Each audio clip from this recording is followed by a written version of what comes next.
は自己紹介します。リーダーボーカル田中玲奈です。お願いします。はい、休日はほとんど釣りに費やします。同じくボーカルの岡田まりなです。よろしくお願いします。はい、アニメと声優さん大好きギターの魚住ゆきです。よろしくお願いします。はい、深淵の闇より来たりし大いなる世界からやってまいりました。ギター闇の住人宮沢まりんです。よろしく。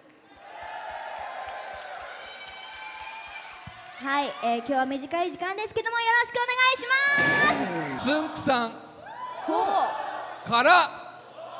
手紙をいただいております。そうね、その手紙を、僭越なら僕が代読させていただくという、はい、そのためだけに来ました。いや大事じゃないですか、だけって。そうなんですけど、手紙読んだら僕の仕事ほぼ終わりなんですよ。そうですよ。なんでちょっと手紙をしたためていただいたので、じゃあ皆さん、いいでしょうか。はい。皆さんもね、つんくさんの手紙ですので、ラベンダーの皆さん元気ですか。メジャーデビューおめでとう。ありがとうございます。そろそろバンドで音を出すことの楽しさを実感してきていることだと思います。そんな時期にメジャーデビュー、とても素敵です。バンドって不思議で、仲が良すぎてもダメだし、仲が悪いとそれもダメ。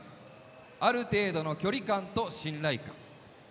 お互いがお互いのいい部分を認め、足りない部分を補っていく。そうやってそのグループにしか出せない音を作っていくんだと思います。だって同じ譜面で演奏してもバンドごとに絶対違う仕上がりになるでしょ。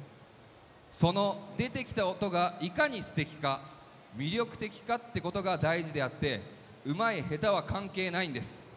このメジャーデビューを機にファンの皆さんとその感動を分かち合って音楽を思いっきり楽しんでくださいね。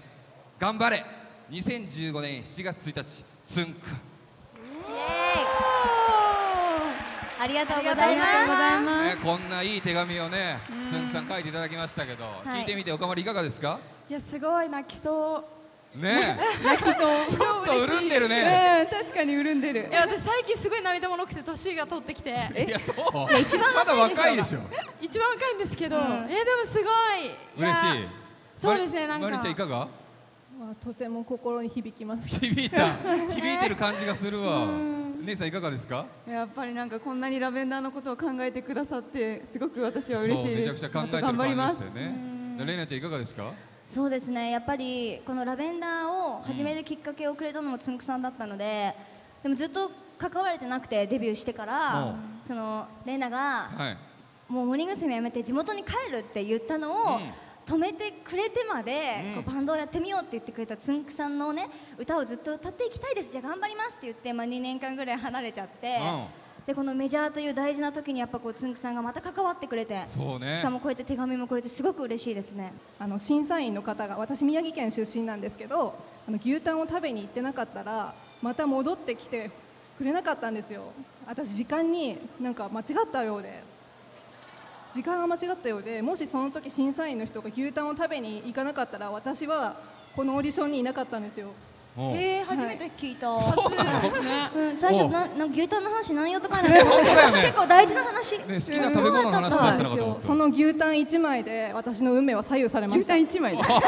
牛タン娘。何枚かわからないけど。何枚か食べてますよね絶対。その牛タン1枚がこうやって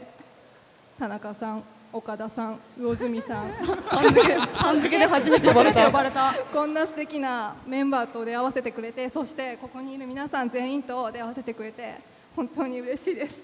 ありがとうございます。泣いちゃった。そういうキャラだっけ。すごいね。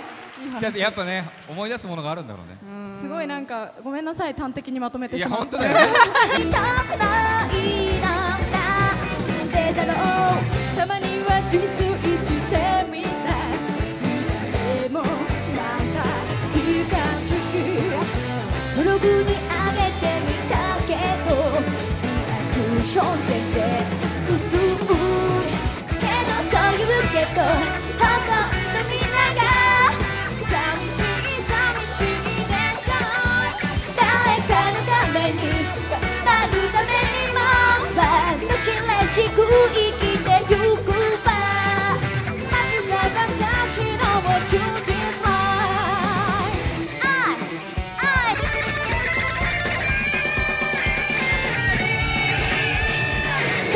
そんなことよりもなんだったら派手に踊りましょう順調無風のもの笑っていい単純なのか大歓迎ちょっと正確な人生一回でも送られましょうそこの君顔がいくつなる大体真面目すぎるんじゃないのちょびちょいそう諦めすぎていいんじゃない楽しければいいんじゃない楽しめばいいんじゃないいいんじゃない楽しんだ人がいいんじゃないそういうことのビじゃない次の普通の私頑張れという曲がつんくさんの作詞なんですけども、それについてはいかがでしょう。そうですね、やっぱりすごく嬉しかったし、なんかこう今田中玲奈がここにいるのはやっぱ全部つんくさんのおかげなので、先ほどもMC で言いましたけど、やっぱりこう玲奈が地元に帰るって一般人になるって言ったのも引き止めてまでやっぱりこう芸能界に残してくれた玲奈にとってなんていうんですかね、恩人なのでやっぱりそんな方に恩人の方にこうやってメジャーという大切な時に歌詞を書いてもらうっていう形で関われてやっぱすごく嬉しいですし、モーニング娘。を卒業して3年越しのデビューになると思う、はいメジャーデビューということですけども、この3年間どういったお気持ちでいっぱいお気持ちありすぎてどこから説明しようかなと思うんですけど、やっぱりこう一番初めにラベンダーに関わった時はまだモーニング娘。と両立してた時だったので、なんかやっぱまだモーニング娘。全然メインで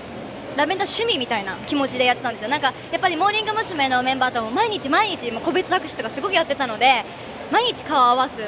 で、なんかやっぱりこうそろそろ顔合わせたくないなみたいな時にこうやってラベンダーのみんなとこうライブだから土日にモーニング娘。のライブをやって月火でラベンダーのライブをしてた時があって、その時は最初はなんかやっぱ大人だしみんな20歳過ぎてるし、こう普通の女子会トークができると思ってすごく楽しみでウキウキで行ったんですけど、やっぱだんだんこう3人彼女たちのなんていうんですかね、この芸能界のルールの知らなさがなんかすごい前面に出てきて、どんどん一緒にいるにつれてまた一から教えなきゃいけないのかってもうすごくストレスでなんかもう全然会話もしてなかったんですよ初めは。でなんかもう楽屋でもやっぱ目を合わせたくなくて、なんかもうストレスがありすぎてもうイヤホンさして爆音で違う人の曲聴いてたりとかしてもうずっと目つぶってたりとかしてたんですけど、でも1年半経ってやっと心を開きまして、みんなのプライベートをどんどん知ったりとか、やっぱりそういうのがライブの MC でも出ちゃうので、とりあえずボーカルのおかまりの性格だけは知っとこうと思ってちょっと話すようになったっちゃうね、はい、でそれから彼女はこういう風にいじればいいんだってメンタルが強いのがすごい分かったので超いじってやろうと思って、でそれで MC でやり始めたらお客さんもなんかおい岡田みたいなやり始めて、なんかお客さんとも一体になれたし、なんかやっぱこう一番初めは辛かったですけど今はすごく楽しいです。美人すぎるギタリストっていう今言われてるみたいなんですけども、いやそんなおこがましいです。そんないやどうですか、メンバーの皆さんから見て宮沢さんは。はい、最終審査でレナみんなのこと見てたんですけど、マリンは顔で入れましたツインボーカルはオーディションの絶対なやつだったんですけど、ギターは1人で3人チームだったんですよ初め。でもなんかこう見ててやっぱり姉さんはすごいギターを楽しそうにこう弾いてて捨てがたいなという話になって、大人と会話でレナはマリンの顔が捨てがたいと思って、でもこの子の顔は捨てがたいと思うんですよねって言ったら、じゃあ2人入れちゃおっかみたいになってツインギターツインボーカルになったんですよ。なのですごく美人だと思います。